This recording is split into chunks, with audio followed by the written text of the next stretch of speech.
You are listening to the IFH Podcast Network. For more amazing filmmaking and screenwriting podcasts, just go to ifhpodcastnetwork.com.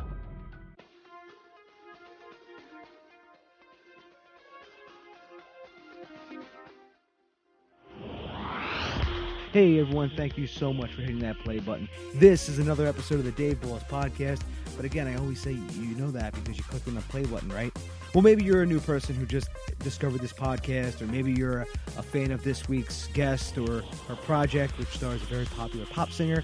We'll get to that in just one second. Before, though, we get to all that, I just want to remind everyone, for everyone who's listened every week, I know, you're probably sick of hearing this, my TV pilot, Game Over, is up right now. It's free, nothing to buy. It's free right now on YouTube. It's embedded on the page link at davebullis.com. Check it out. Let me know what you think. Game Over is a half-hour comedy about 5 employees working in a video game store, struggling to get to the next level in their lives. Tagline: in life, there is no reset button. It hasn't got as many views as I would have liked to have had, because everyone dreams of going viral, right? But I'm really glad that some people saw it, and just the stories behind it, and how hard it is to actually make stuff, and how hard it is to actually get things done, especially when you're trying to make things that are out of your comfort zone with more materials, more money, more resources, more production value. It all takes time and money, right? It's always time and money. But again, it's up there right now. Please let me know your thoughts. I'd love to hear them. Also, I want to give a shout out to listener Chris Everhart. Chris, by the way, I embedded his tweet. Actually met a producer from listening to this podcast. He basically, listened to the podcast. He reached out to a few people, got introduced to some other people. Nice work, Chris. I mean, I keep saying this podcast and Twitter and everything else, it's all networking tools. And if you're going to network with somebody, have a reason to network with them. Don't just network with them for the hell of it. Offer value, be professional and kill with kindness. I mean, seriously, man, the 3 things I've always said, especially that first one, offer value. Value is not walking up to somebody going, hey, give me money to make my movie. I have been to so many networking events where the desperation, it's like, it just reeks, like you can smell it as soon as you walk into the room. And people are just thinking that this is their last shot to make it for some reason. I don't know why. And everyone's throwing up Hail Mary passes. And they meet people and they're like immediately like, hey, I have a movie you could produce. So, they've heard that 5,000 times that night alone. Give them something else. If you go to a networking event, and by the way, I'm sorry I'm going off a little side topic here, and actually don't seem like a smarmy jerk or don't seem like desperate or anything, you're going to seem like an alien, and more people are actually going to want to talk to you if you just seem like you're just just there to meet people or just to offer some kind of value or just to see what's going on, or hell, do what I do at most networking events when I go. I always say, I'm from out of town, I just came in here, and I have no idea why I'm here. But no, I'm just joking. Don't do that. That's only when I go into Philly do I do stuff like that, and that's because I already know everybody in the room, and it's a little side joke. But again, huge congratulations to Chris Everhart. That is huge. And again, I copied the tweet actually that he sent to me. So I'm gonna say follow him, and I want to see what he does with this project. He's actually out at the American Film Market with like everybody else that I know right now. So hopefully if you're Alex Ferrari or Sal Conca from Heckler Kane or Jason Brubaker or RB from Stage 32, hopefully you guys bump into Chris Everhart while you're out there, who's out there with a bunch of other people. Man, I know so many people out there right now. Maybe next year I'll actually go. Who knows, right? But on this week's episode of the Dave Bullis Podcast, my guest is a writer, producer, and director. She has produced reality TV shows such as MTV's Made. She's been a producer on The X Factor. She's been a producer for Kendra on Top, which is currently on its 6th season on WeTV. And her current produced project stars a little-known singer named Lady Gaga. You may have heard of her. In the documentary Gaga, 5'2", which is on Netflix right now, which follows Gaga around as she prepares for her Super Bowl halftime show and just gives you a sneak peek of her life in general. This is episode 189 with guest Kim Ray.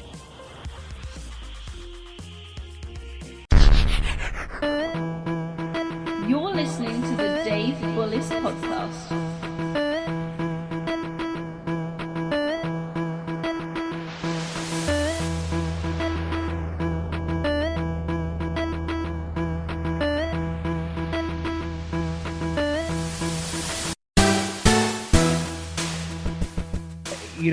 we actually met on Twitter, and I usually meet a lot of people through Twitter because you produced the new Netflix special, Gaga, 5'2".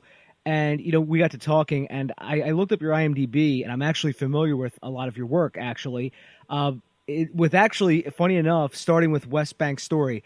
I actually remember seeing that years ago, and when I saw that was one of the things that you produced, I was like, wow, what a small world.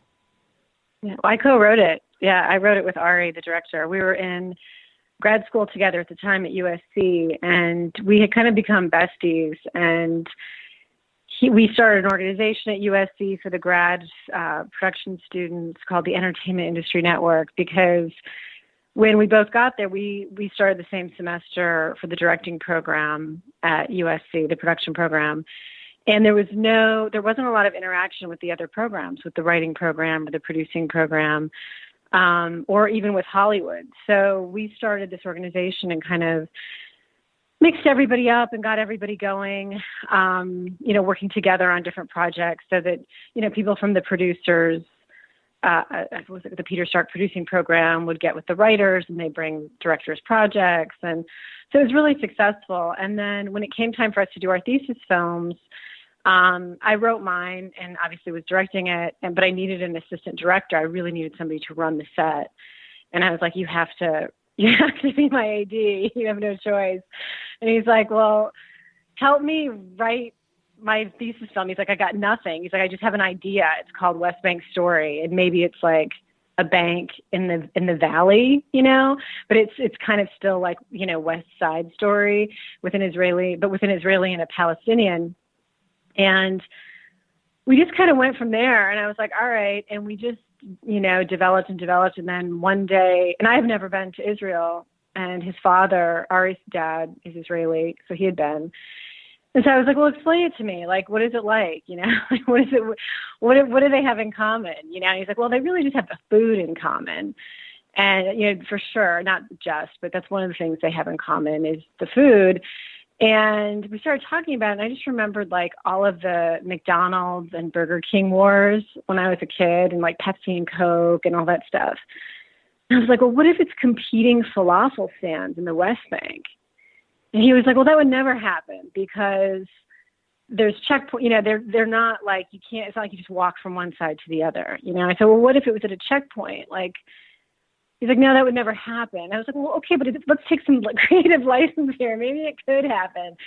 And we just both, ended up being funny. And at one point we had like Fatima, have a backpack on, like maybe she's a suicide bomber. And obviously that wasn't funny. And we cut that. But, we were just going through ideas of what could be funny and how it could be a comedy musical. And I had actually been in a band in college and written a lot of songs and a lot of poetry. And so when we finished the script, Ari was like, well, we have to find a composer. We have to find somebody to write all the songs. And I was like, well, why don't we take a stab at it? He's like, I don't know anything about writing songs. I was like, well, I was in a band. Maybe I could do it. And writing music, have you ever written any songs or poetry? No. Believe me, Kim, nobody wants to see me sing either. So okay, all right. Well, it's kind of embarrassing, right? Like when you write a song or a poem and you can write it, that's not embarrassing. That's like you're putting your emotions down on paper. But as soon as you say it out loud or you sing it, it's kind of like there's a certain you're being very vulnerable. To whoever's listening, you're in a very vulnerable moment because you're sharing with them something that you felt emotionally or, that you put on paper and now it's coming out in this kind of, in this emotional way. And so I took a stab at writing one of the songs. In fact, I wrote the love song first, the lyrics, and I sent it to Ari. I was like, you might hate this might be horrible, blah, blah, blah. And I just remember like waiting to hear back because I emailed it over. And we were really good friends. So it wasn't like I was embarrassed to him, but it was just like, I had written this emotional kind of love song. And it took him a while to get back to me, which was probably like 5 hours, but still it felt like an eternity. And then he was like, okay, I gave it to my mom. And Ari is very much like, he was in a fraternity. In some ways, he's kind of like a dude. And he was like, okay, well, I gave it to my mom. And my mom really liked it. She thought it was really good. So I think let's just try to write the songs. And this is after we had gone to so many composers. And I kept telling them, because all the composers we met with, they were good composers, but I just didn't think they'd be good lyricists, that they would write the right songs. I felt as the writers, we really needed to write them. And so we did. And it was a really rewarding experience, making that and writing it. And, yeah. And then, seeing it come to fruition was a really great experience. So yeah, music has always been a big part of my life. So, that film is kind of just an extension of that. So when you were putting this all together and you finally were able to make it and everyone was able to view it, did they finally understand the idea behind the competing falafel stands? Yeah, they did. They did. And it was fun casting it too, because, on the Israeli side, we had more freedom because we could cast, people who were supposed to be Russian or, like people from all over, who are Jewish, who go to Israel to live there, So, yeah, it was a lot of fun making it and casting it and, yeah, and seeing it, having people see it. It was scary at first because, you really hope that people aren't offended and that people get it and they understand that it's a peaceful, it's a message of peace and hope and we're all alike. And why do we have to have these wars and why do we have to have so much hatred? And so, yeah, there was a little bit of fear at first, but then everybody kind of embraced it. And to this day, like anytime I meet a Palestinian, they've seen the movie. It's like so random. Or a lot of Israeli, or an Israeli. They've seen the movie. So it was shown a lot over there, and Ari went over there a lot with it. And, it was a popular short film, especially in the Middle East, apparently. And that's awesome, by the way, because I was actually going to ask you about the reception of like how they actually responded to it. Because nowadays, whenever somebody makes anything, I mean, and like you just touched on, there you did fear for even a split second. How are people going to respond to this? Is there going to be some bad backlash? Is there even going to be any backlash? As you sort of because that was like 2004, 2005. As we go forward to today. Do you think things are more sensitive now in terms of if you were trying, like, let's just say, Kim, you were trying to make the West Bank Story right now. Do you think that you'd have a lot more backlash? That's a good question. I don't know. I mean, there's still not peace in the Middle East. You know what I mean? So, maybe not. I think people are always looking for a positive message. I really believe that, and I think everybody kind of does. I mean, one of the first, even like internet stuff, it's like, you want to keep your message inspirational. What people say about when you're trying to market yourself or whatever. I think people who have a positive message are kind of beacons, in the world we're in right now, because we are so divided. And there's so much, anger and frustration and, starting with, our president, it's, I don't know. I think it would be received just as well today, actually. Yeah, it's funny because it's Halloween. We're recording this on Halloween, and I said to somebody today, they said, "Oh, Dave, I didn't dress up," and I said, "Well, you can be a millennial and just be offended at everything." But it was a funny joke, because I mean I'm a millennial too. It's just it was just funny though, and I just when you look out in the country today, and even and it's amazing, Kim, how fast everything has sort of changed, not only in film but in the world. Cell phones are so fast, and where I'm going with this is everyone sort of knows news as it happens. As soon as something happens, you get a notification on Twitter or what have you, and it's we become almost inundated with this, and and that's why I think sometimes people get a little more sensitive about things, because it seems like that's all that's happening if that's all you're looking for. Do you know what I mean? Yeah, no, I do. I actually I was a huge fan of Hillary Clinton. I followed her since I was in college and, read all of her speeches and really, I'm the type of person I go down the rabbit hole. I do all the research. I really want to know who she was years ago and really followed the campaign really closely. And a friend of mine is a PhD in, he's getting his PhD at UCLA for, I want to say it's called information systems, but I could be completely maligning that. Basically, he studies the internet.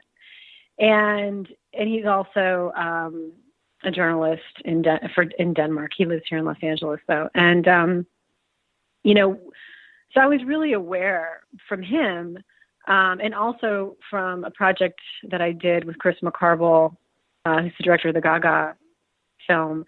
He and I did, we did kind of like a pilot for a show that was about internet culture and just various things about the internet. And the pilot that we did was about Russian trolls and Russian troll farms, and what, in particular, they had tried to start this emergency situation in a small town, Louisiana. And so we kind of followed that story. And then throughout the election, my friend was, alerting me to all the Russian ads that were, how Russians were meddling in the election, especially in Wisconsin and Michigan, and what was happening there. And so I got really addicted to the news. If I hadn't already been, I was really addicted to the news and just hyper inflamed by everything I read, especially, if it was coming from, the Trump camp or whatever. But once the election happened, I just kind of stopped. And because what happened was this thing that had never happened before, and there have been studies done on this and things written about it. You can look it up. I have the Apple aggregator for news on my phone, like everybody with an iPhone or whatever program they use, that aggregates the news from all my favorite sources. So, I do New York Times, Wired Magazine, CNN, you name it. And all of a sudden the word Trump started showing up like every single article. Trump, Trump, Trump, Trump. And I had never, we're all addicted to the news, but I had never seen one name cover all of my news feed before. And again, it was a phenomenon, right? Like, again, this is something that's been studied. The amount of news coverage that he's gotten since pretty much right before the election and post the election goes beyond the pale. I mean, it supersedes any other figure who's ever been covered by the news, and it's been sustained. Obviously in part because of the egregious things that he said, done, the lies that he's told, blah, blah, blah, blah, blah, on and on. It's all newsworthy. But I just kind of, wrapped my head around that. Was like, I'm kind of peace outing the news as much as I can. And because I was so angry, I was angry on my social media feeds. I was angry, and something just snapped at me, and I was just like, the world isn't going to change whether or not I read every single news article. You know what I mean? Like, it's not, I grew up in an era of newspapers where you read the newspaper pretty much when I lived in New York, especially. I just read it on Sunday. I get the New York Times on Sunday, and that was it. So it wasn't so hard for me to kind of turn it off or not. I don't think I muted it, but I think I definitely turned it down, way down, because it's just not, life is too short. That's my long response to that. No, I agree. I stopped. Facebook to me was my version of your Apple aggregator on your iPhone. I would log on to Facebook, and I made a very stupid mistake, Kim. I would log on Facebook first thing in the morning when I woke up. No, me too. Same. Because you're laying in bed, right? And you're waking up, and the first thing you do is you go to your phone. Yeah, no, I'm with you. And I'm with you. It's all it was bad news on top of bad news on top of more like terrible news. And I go, why am I subjecting myself to this? Like, first off, what could I do about North Korea? What can I do about this or that or the other thing? And I started to realize, the less I was on Facebook, the better. And Twitter, I can control a lot more. And Facebook, it's just like, it was so finally, I just stopped it altogether. And you know what, Kim? Wow. Gradually, I got happier again. I stopped having to worry about this stuff. Because, I mean, at the end of the day, you're just going to say, if it happens, it happens. And there's nothing that we could do about it. So you stop really worrying about it. I mean, I have a friend of mine who goes on Facebook, and he used to do a lot of movie stuff, and all of a sudden he's like obsessed now with like going on Facebook and like seeing all this news and posting all this, and he's guilty too of posting fake news. And I'm like, what is that going to do for you at the end of the day? You posted a news article that is most likely not true. What is that going to do for you? It just I don't see what the point of that is. Yeah, I mean, I think it's one thing to be intelligently informed and to check different sources if something interests you or disturbs you. It's just another thing to, like you say, be pouring through Facebook every morning and then pouring through the news and spending an hour going through all this stuff for several hours a day. It's too much. On the flip side, I have to say, the good thing about the internet and this dissemination of information has been, all of the sexual harassment stories coming out over the last year, especially, the most recent Weinstein story, because these women had no place to go before. They couldn't go to human resources. They couldn't go to their boss. They couldn't go anywhere. And now they can go to the internet. And even if it's just like, hey, this happened to me, and then another person's like, hey, this happened to me too. Even if it's just two people, it's powerful. But when it becomes 30, 40, 50, 60 people, women, who are like, hey, this happened to me. And then you start seeing how all the stories are eerily similar. That's when social media and the dissemination of data become important. And in the entertainment industry, it's also, I came out of USC in 2005, and I had an agent at UTA, an agent, a manager, and a lawyer. And I was doing really well in the beginning of my career, and I write big budget sci-fi action primarily. That's what I write, and that's what I'm interested in. And I had all these various projects, semi-development or almost sold or whatever. But I wasn't sealing the deal. And it was really frustrating because I would walk in, to these producers' offices, and they were all men. I think once or twice I ever met with a woman, but, all these executives and producers, and I was never sealing the deal. And I really, I like to think of myself as good in a room. I like to think of myself as personable. I like to think of myself as a good writer, as a good, filmmaker in general.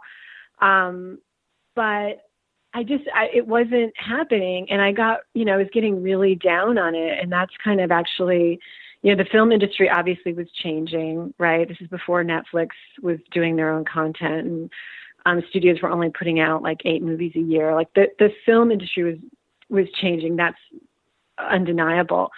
But a few years ago, data started coming out and statistics started coming out for those years in terms of how many women writers were getting hired to write feature films, how many women writers were selling spec scripts, how many women writers were getting hired for writing rooms, how many scripts were selling that had female protagonists.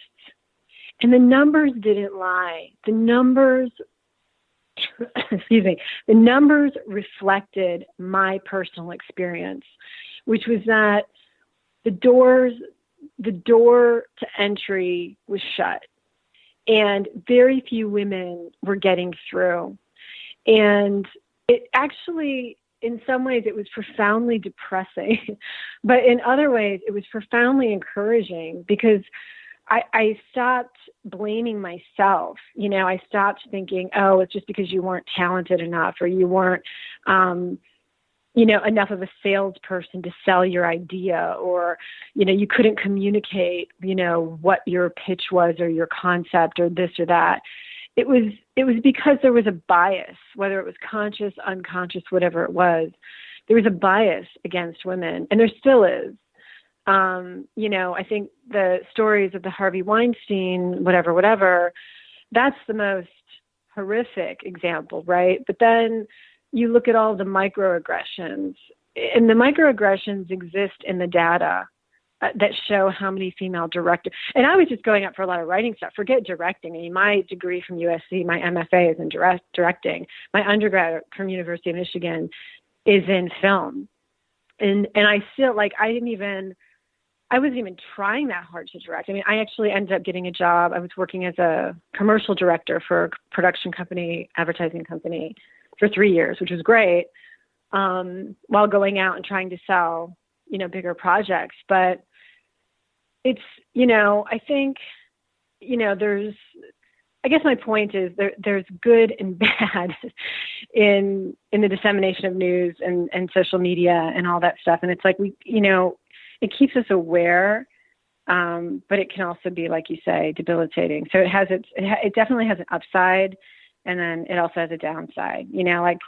I know looking at all the hashtag Me Too over the last few weeks has been completely depressing, but also 100%,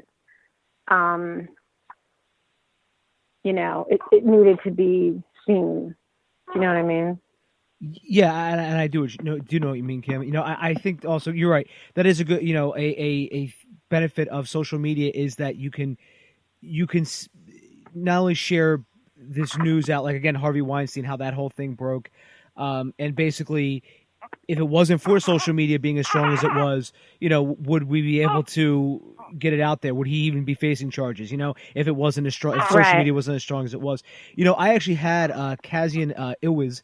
I'm sure I just butchered his last name again, on the podcast. I don't know if you know Kazian, but Kazian is the producer of Dallas Buyers Club, the new Sundance hits, Mudbound, excuse me. And he actually, our whole episode, we talked a lot about this, he looked at all the numbers of direct film projects and, directed and written by women, and the number was like 7%, I think he said.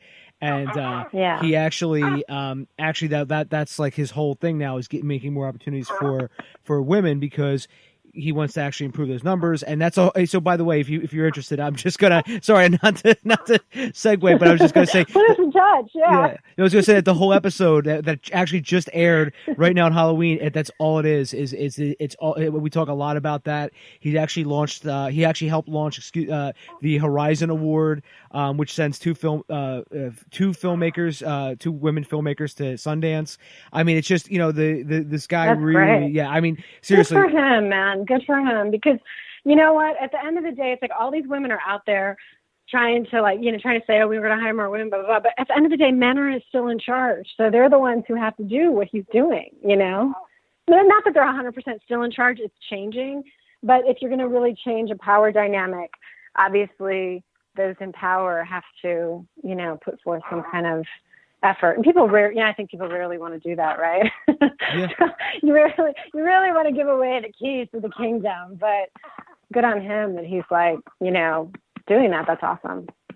Yeah, great guy, by the way. And I will. By the way, I'll give you guys a Twitter intro. I think you're really like, no, seriously. Twitter is. I'm telling you, Kim. Twitter is one of the best networking tools around, and it's free. I mean, look, we met over Twitter. Point. Yeah. No, that's a really good point. So, just to continue with your career, Kim, I see you did the X Factor, by the way, which I know you music has always been a huge part of your life. So I see you did the X Factor in 2012, and I wanted to ask, how did you get into producing the X Factor?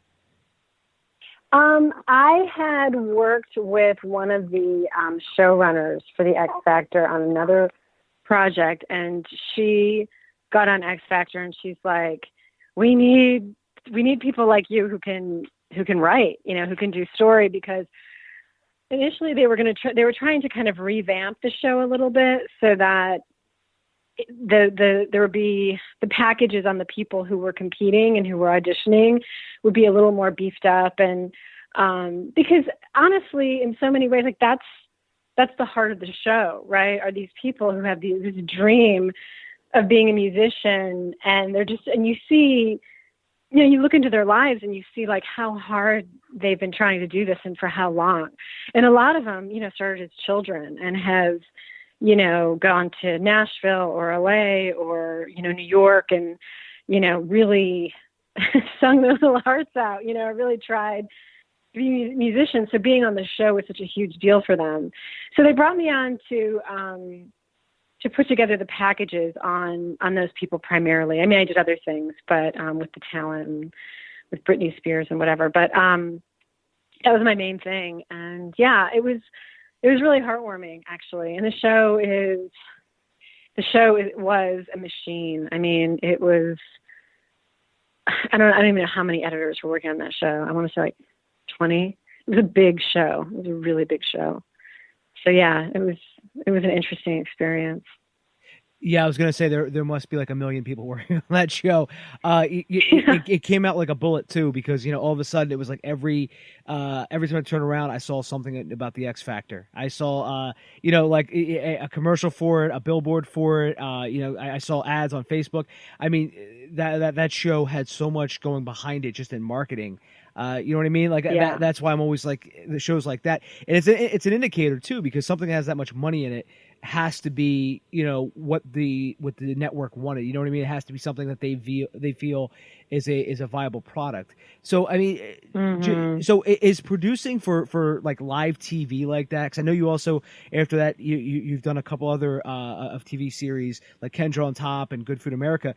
So when you're producing like live TV.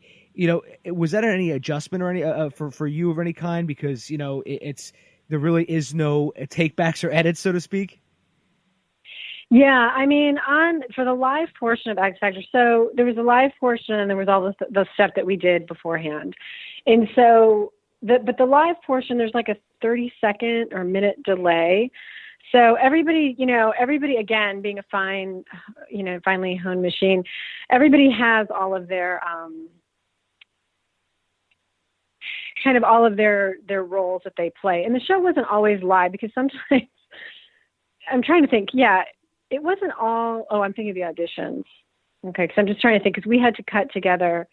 At one point we literally cut together, for the audition part, which was, the kind of like the not live part, reaction shots for Britney Spears and Simon and, I'm blanking on her name.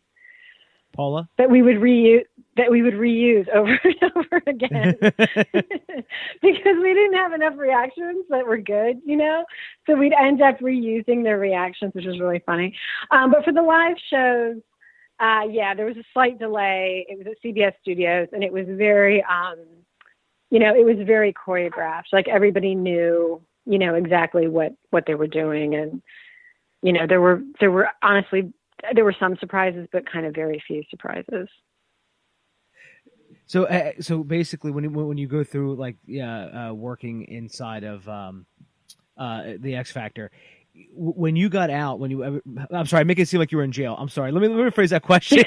when you got out of jail of the X Factor, no, really. No, I mean, like I said, reality and doc TV was never my focus.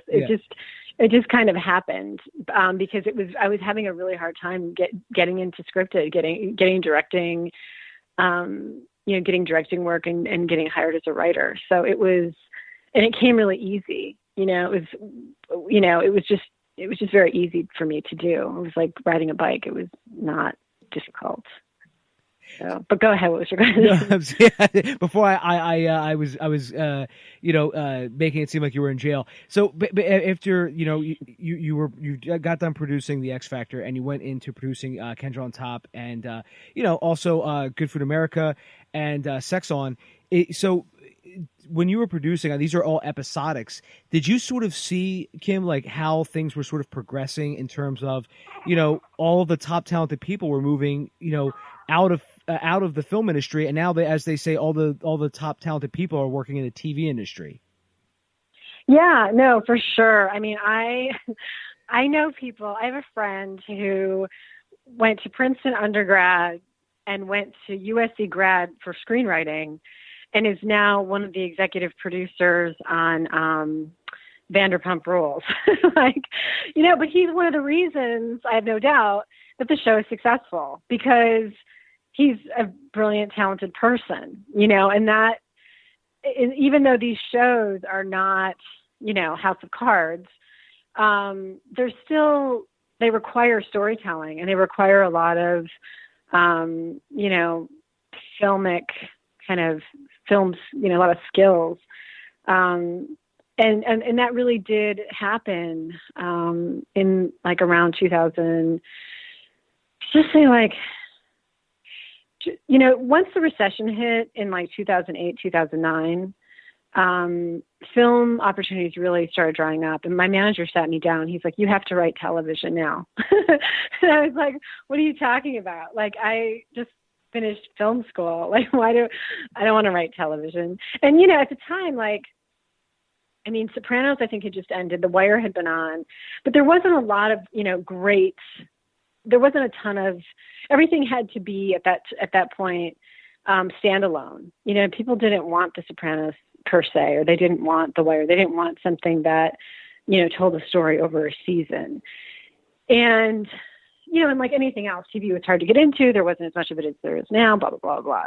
So yeah, reality came in, and everybody just kind of went that way because it was easier to get jobs on reality. And if you knew how to write a script, or had any kind of production experience, it was easy. So yeah, a lot of talent went to reality and doc stuff. And Kendra on Top was actually really funny because I hate Hugh Hefner, and I'm a feminist who believes putting women in bunny ears and little outfits and making them look really fuckable was not an advancement for women. But I got a call to story produce on this show called Kendra on Top, and I had no idea who Kendra Wilkinson was. I had never watched The Girls Next Door, and obviously I hate Hugh Hefner. So, I was like, I don't think I'm a good fit for that. And the person was like, no, really, you should go in and just check it out. She's actually, her story, it's a light show. It's kind of a comedy, and, she's married and has a kid, and it's not that kind of show. And she's kind of, a tough chick. So I was like, okay. So I went in and got the job, and had never really story produced per se. And which basically, do you know what story producing is? Yeah. Mm-hmm.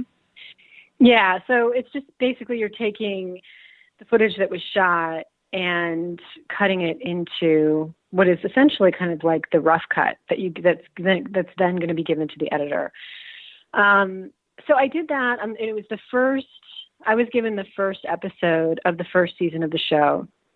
It was a new show that she was doing for WeTV. Previously, she had been on ETV. So the network was really, kind of putting it through its paces, as they do when it's, a pilot, when it's, it's its first show of a season. And I got kind of close with the very eccentric executive producer of the show. And by close, I just mean he would scream at me a little less than he screams at everybody else, because he was a screamer. And we got along. I was able to get along with him for whatever reason. But the guy who was my boss, the supervising story producer, that position works really closely with the field in crafting the stories and making sure that, the stories are, that everything that's in the story is shot, and that, episodes track from episode to episode and across the entire season. There are character arcs, there are story arcs, all that stuff. That guy, within like 2 or 3 weeks, really great guy named Kevin, who I'm still friends with, couldn't take the environment at that production company anymore and quit. Just walked, just no notice. It's just like, I can't do this anymore. And so they tapped me for whatever reason. Again, I had never even story produced. And they were like, will you be the supervising story producer on the show? And I was like, sure, yeah, of course, And then I called Kevin. I'm like, okay, what am I supposed to do as a supervising story producer? And he basically told me, I was like, okay, all right. And it was easy and it was fun. I don't watch reality TV. The only episodes of Kendra on Top I've ever seen are the ones that we made. But it was fun to make it. You know, it was kind of fun television to make it. And I ended up doing it for 2 seasons because I was at the time writing this kind of in-depth, intense sci-fi script, feature script. And it was great. It was a great job to have while I was writing. So that was Kendra on Top.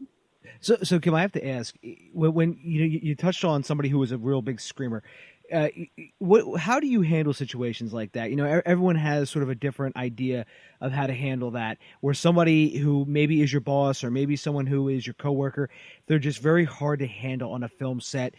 You know, how were you able to handle it so well? It was a combination of just waiting it out and or getting up and leaving. And at one point I did, in that first season, I just got up and left. And I was just like, I'm done. And his kind of second guy in charge or whatever, like called me repeatedly on the way home. Please don't quit. Please don't quit. He's so sorry. Please don't leave. And I was just like, I can't, you know, it's completely inappropriate, the yelling. And I don't remember if he had said something personal or I don't remember what it was, but, and then the guy himself called and apologized. And I was like, okay, whatever, I guess I'll go back. And then, you know, of course, like all serial, whatever, he was nice after that. I think, you know, the entertainment business is a tough business. And I think any business, whether, you know, there was a good McSweeney's thing recently saying, you know, if women, you know, are you familiar with McSweeney's? Yeah. Hmm? Yeah, so everything's all tongue in cheek. And it was like kind of, you know, if women can't handle the entertainment business, they should get out, you know, and it was kind of funny. If they can't handle, you know, having meetings in a hotel room, you know, that, you know, instead of, you know, at a table, then, you know, they're too sensitive and they should get out. And then it was like, you know, maybe they should go into television, you know, and it like talks about like Bill O'Reilly and, you know, and maybe if they can't handle television, maybe they should go into tech. You know, and then it goes into tech where the guy next to you is like, you know, writing an essay on why women are inferior and, you know, women are getting hit on when they're pitching their app ideas. And so if you don't want to do tech, you should go to politics, you know, where the president of the United States is, you know, saying grab them by their pussy.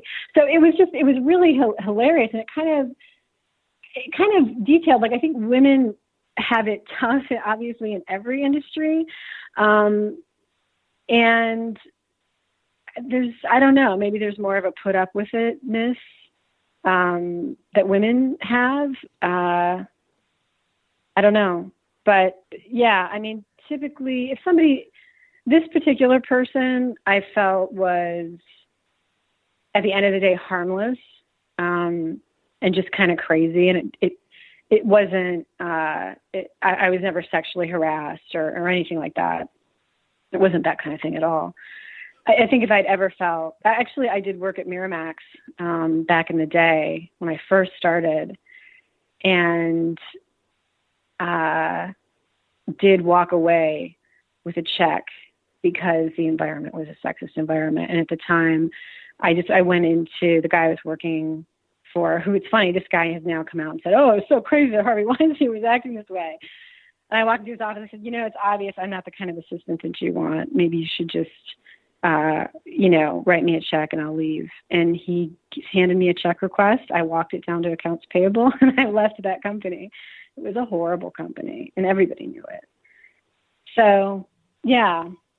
Well, I don't know. I think it depends on the situation. I think there are certain types of situations I would never stand for. You know, I would never stand for to be sexually harassed in an environment, but screamers and, you know, emotional people who are creatives who lose their shit from time to time, that kind of just comes with the territory with creative people. They're not always the most professional business types that you're ever going to deal with, you know. Same with talent. You know, I don't know, creative types are just more emotional, and there's a part of it that you just kind of got to accept that and roll with it.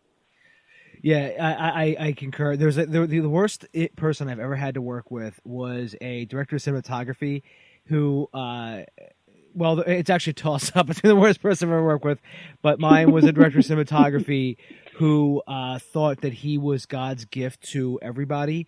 And that guy. Yeah, that guy. You work with him too. All right. No, just yeah. but we all know that guy. Yeah, exactly right. Everyone's got a story about that guy. But he what happened was he actually was like condescending to everybody. So finally, I call him over, and he and I started.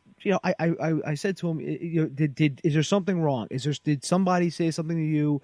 Is there something that happened? Let's just talk this out. And he basically took that as I wanted to fight him, and he tried to. No. And I was like, and I said, "Are you serious right now?" And finally, we were just about, the day was just about over anyway, and we just broke early that day. And I said, "This guy is never coming back. We got to make a decision." I went to the producers and I said, "You have to make a decision. Either he goes or I go. Like, this is absolutely terrible." And they chose me, and they were like, "Yeah, we don't like him either," because apparently he mouthed off to them too. And I'm like, "Oh, good, we all hate him. We're in agreement. All right, great." Yeah, let's get him out of here. Yeah, so it didn't come to fisticuffs. You didn't have to No, you didn't have to fight him. No, I didn't have to fight him. Thank God. Because we were in a public place too, so it wouldn't have gone well for anybody. It would have been. It wasn't like on a closed set. It was like we were in the middle of the open, so in a public place. So we would have gotten, and we had permission to shoot and everything like that. It's just that two guys fighting in the middle of Philadelphia doesn't really bode well. But Right. Yeah, no, that's the other thing, right? Is that in addition to emotions and feelings, you have egos, right? That some people, their egos get out of whack, and whether it's because they have a ton of self-doubt, buried underneath, or because they think they're too good for the situation or the film or the project or, whatever, which again, if they think that, it's probably just all boils down to self-doubt. But yeah, it's a tough business. And a lot of times, especially, in film and TV, I don't need to tell you, people are calling in favors, or there's always a million different things going on with every single person that's on set. And you either become like a family in a few weeks, a happy family, or you become a really dysfunctional, angry family, depending on the crew. So usually for me, it's the latter. We become like this dysfunctional family.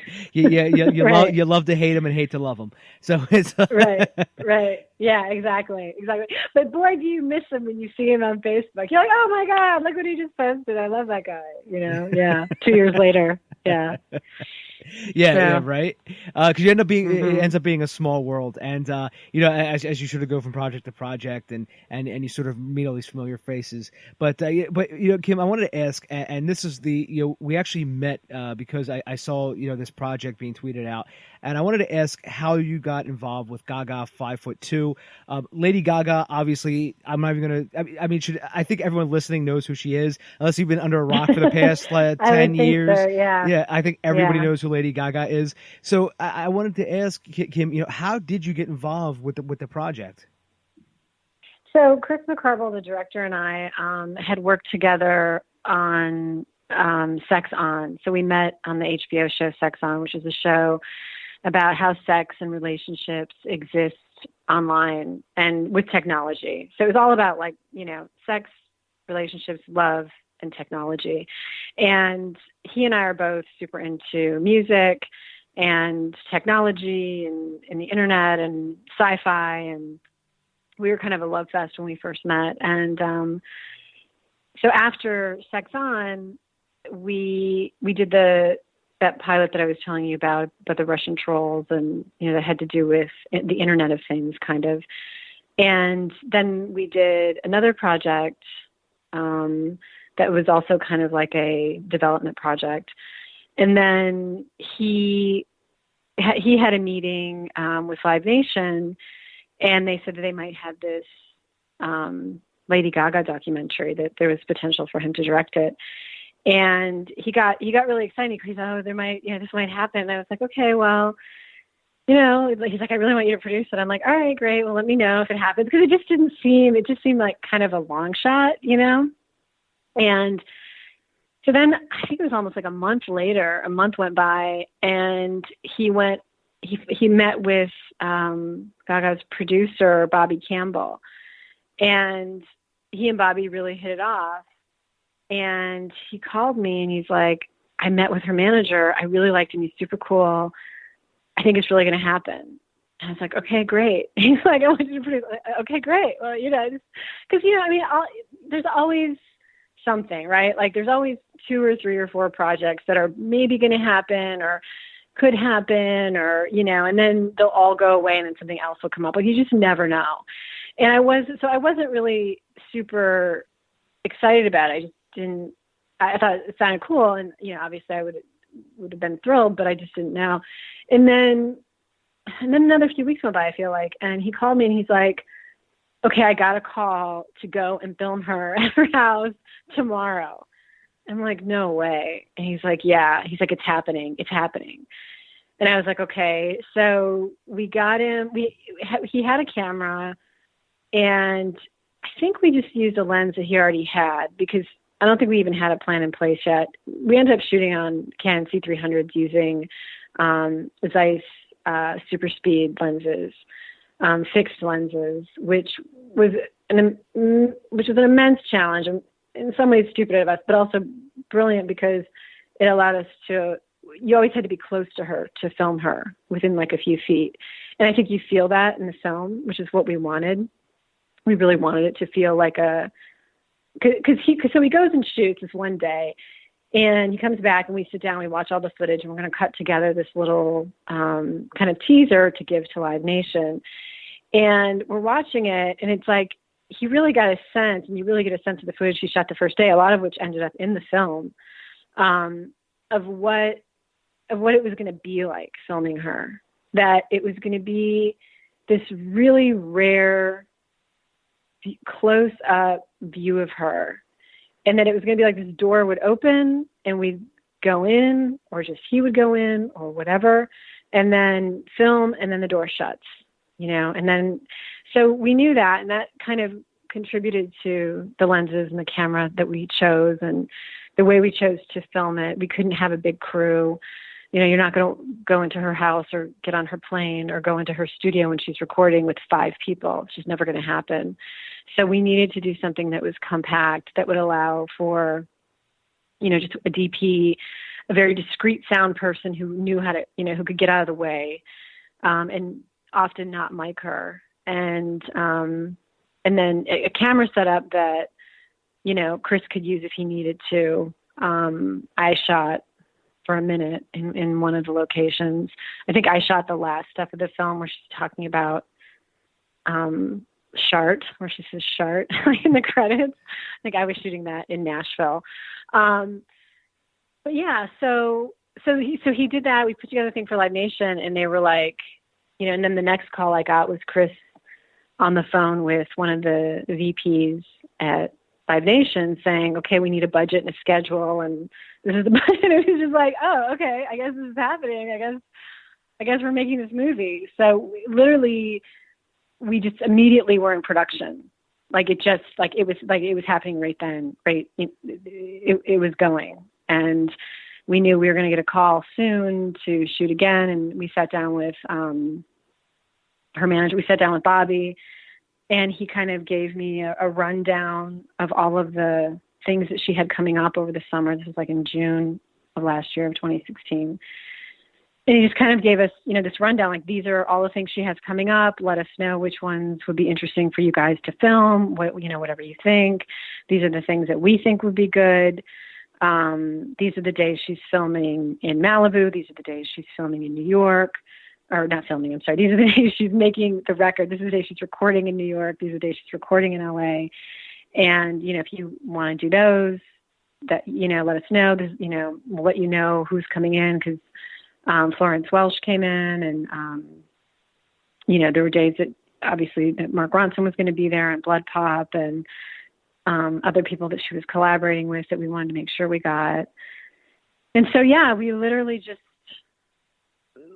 it's like the door opened and we were in, and we were making the film. And when we started, we didn't know that she was up for the Super Bowl. Like, we didn't even know that. And I think within 2 months, we knew that she was up for it. And there's a scene, I think, after she does the DNC performance, she's in the car. I think this is still in the movie. I don't know why I can't remember right now. But Bobby says to her, I think we got it, or, or I think we're going to get, or he says, it looks like we might get it. And she's like, I think we're going to get it. And it was kind of news to us that she was even up for it. Once we knew she was up for it, we were just like, she's going to get it. Of course she's going to get it. And we wanted her to get it because we were like, this is the end of the movie.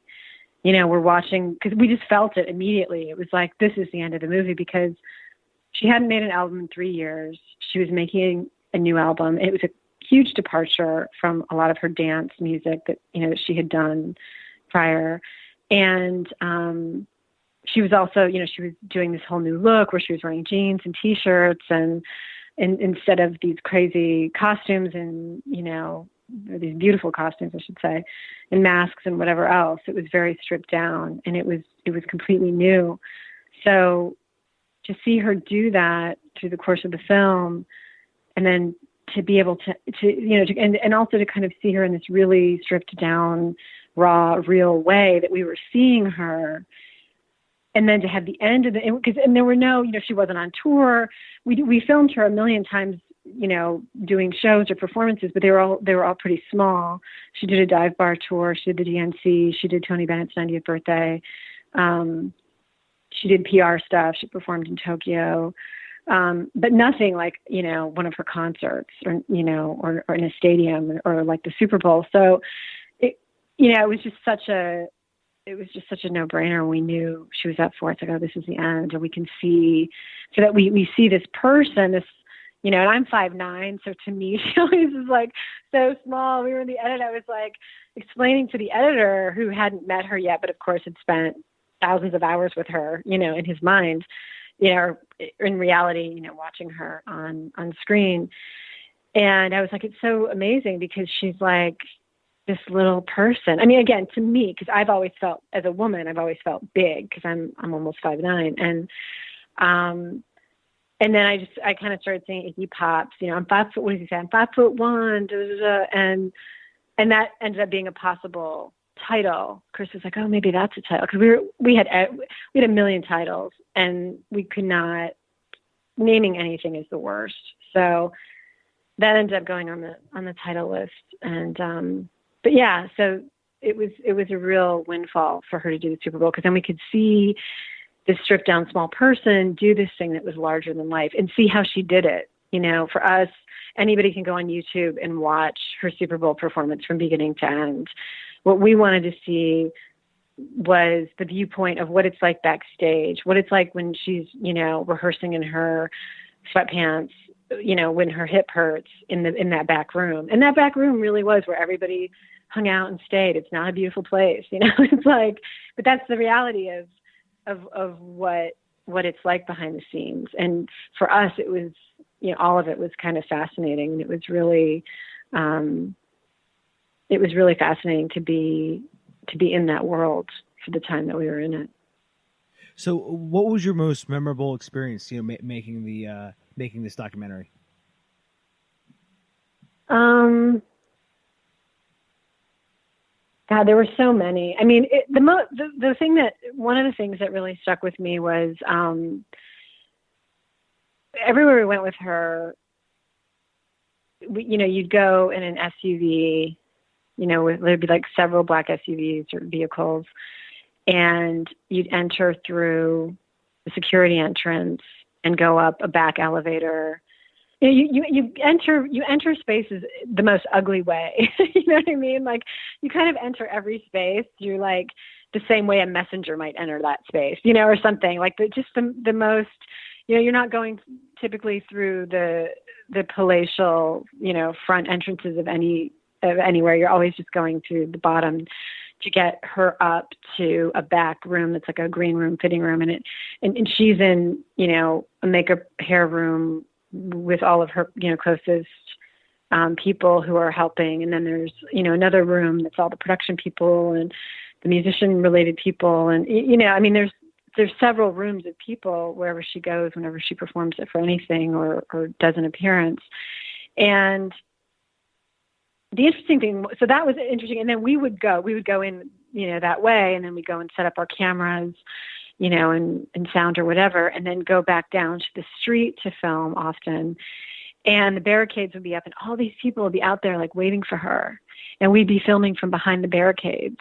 And it was a really surreal experience because you just see how much these people revere her. And, at one point she did a show in LA and I was interviewing people because we thought it might be interesting for the film because her album had just come out, to talk to people about her and her music and what, why they were such fans. And afterwards I walked into the venue and just like started crying because I was like, oh my God, like people, it's not just, hero worship or whatever. It's like people identify with her because of her message of if you don't fit in, if you're an outsider, that's cool. That's a great thing to be, especially from being born this way and all that. So that was super memorable. It was also memorable when she, we were in Tokyo and she was practicing for this performance on this show. And I was filming Chris, filming her. So I think I was just filming with an iPhone. So I was filming him, filming her.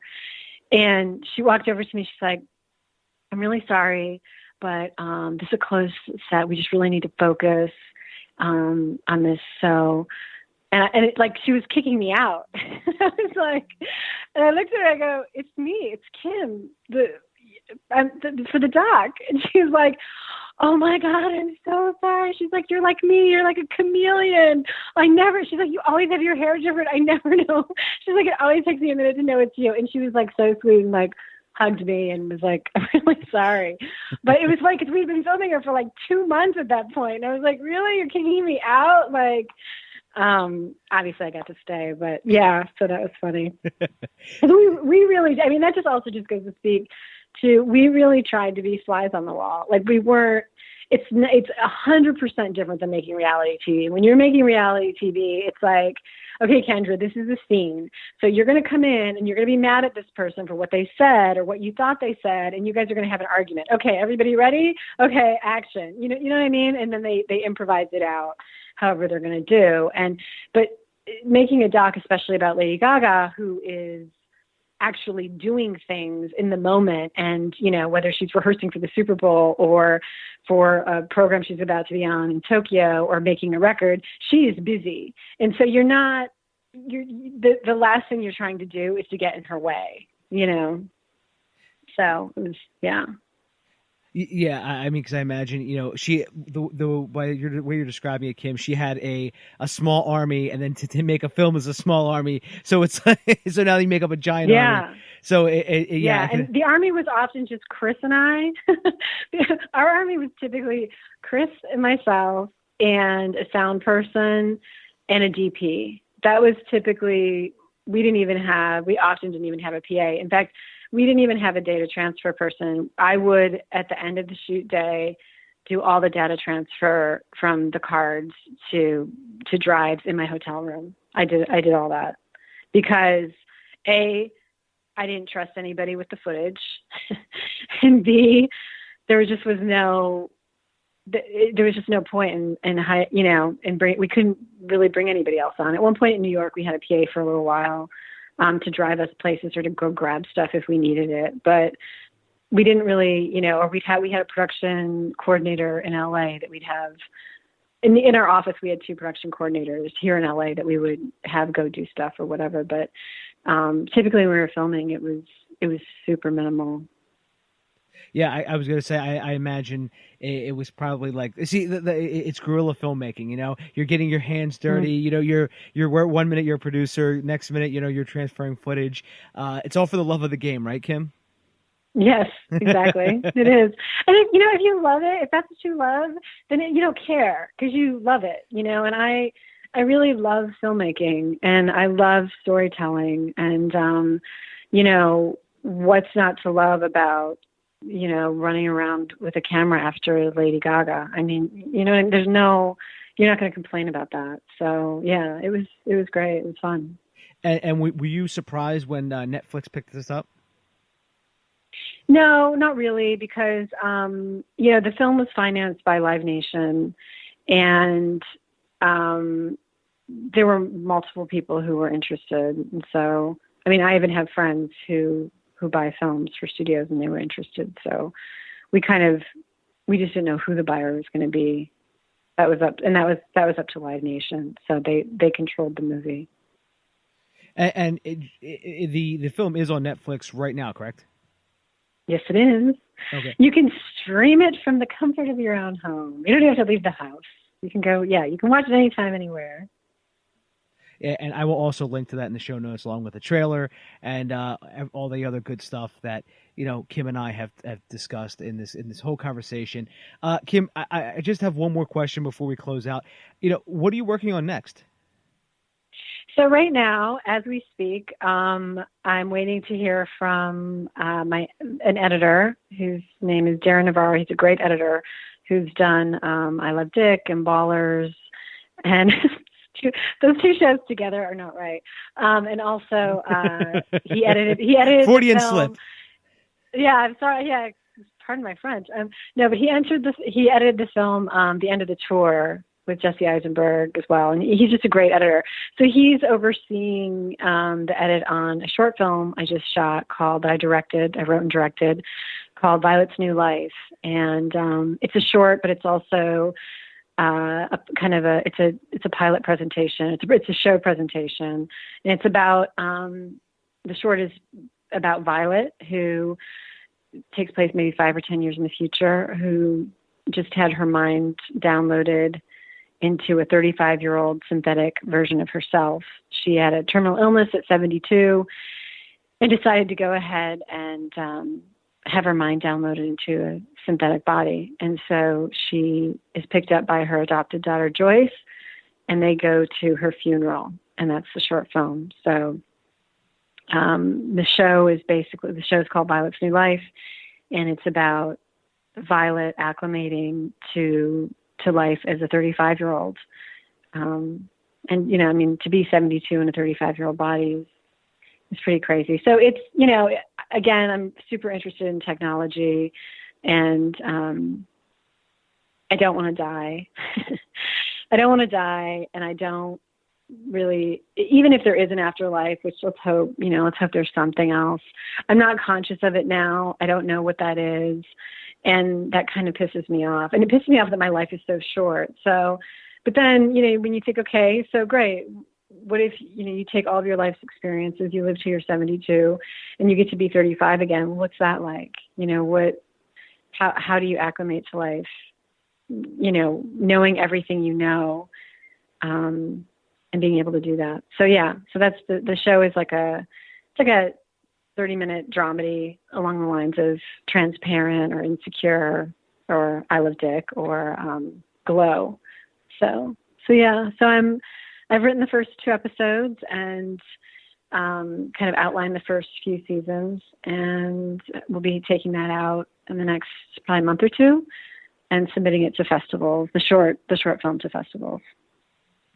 And so that's what I'm working on next. Well, I was going to say, because I know, again, as we're talking about TV, that's where it's at right now. And, even when I discuss things, I don't have an agent or manager, but as soon as I just start discussing things with a myriad of people, they always say, well, do you have like a TV pilot or something or anything TV episodic related? And I'm always like, well, I'm kind of slow, Kim, but I started to notice a pattern and I'm like, okay, I see it. So, and I even shot a TV pilot myself a couple years ago, and I actually put it up on YouTube right now. So it was actually pretty cool because where I shot right after me, we shot it at a studio right down the street from my house and here in Philadelphia. And right after us, M. Night Shyamalan came in to shoot After Earth with Will Smith. So it was, oh wow, that's cool. yeah, they were like, guys, you have to leave soon because M. Night Shyamalan and Will Smith are coming in the day after you guys break. And I'm like, all right, we'll have everything cleaned up. So, but yeah, I have it up on YouTube right now. Cool. It's all free. It's pretty cool. But yeah, I mean, so that's one of the things I hope people take away is, you know, you don't want to be in a room and somebody asks what else you got, and you're like, well, I don't have any episodic stuff, because I now realize that's the way in right now is to make sure you have episodic things. But so, Kim, I want to say it's been a blast talking to you. Where can people find you at online? You know, on Twitter, I'm on Instagram. I am Kim Ray on Instagram, Kim Ray on Twitter. Pretty much. I don't have a website. I've been toying with the idea of a website, but I'm kind of like, you know, what am I going to do? Put clips from my movies or pages from my scripts on a website? I don't know. I'm not sold on having a website right now, but what do you think? Well, I think really depends on what your strategy is, because I think if you're gonna mainly be, you know, talking to other people and sharing like trailers and stuff like that, you know, I'm big on Twitter, and I think it's wherever you feel the most comfortable. That's usually my advice, because, you know, any tool is only as good as the person that wields it.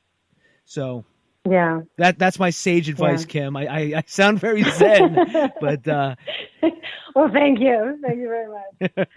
Yeah, everybody, I will link to everything Kim and I talked about in the show notes at my website, davebullis.com. So you can go there for all the podcasts, all the other stuff that I'm doing, all the craziness. And everyone, I want to say thank you so much for listening. Kim, I want to say thank you so much for coming on. This has been an absolute blast, and I hope everyone checks out Gaga 5'2". By the way, Kim, do you know Gaga follows me on Twitter? No way. I'm dead serious. I swear, she follows me on Twitter.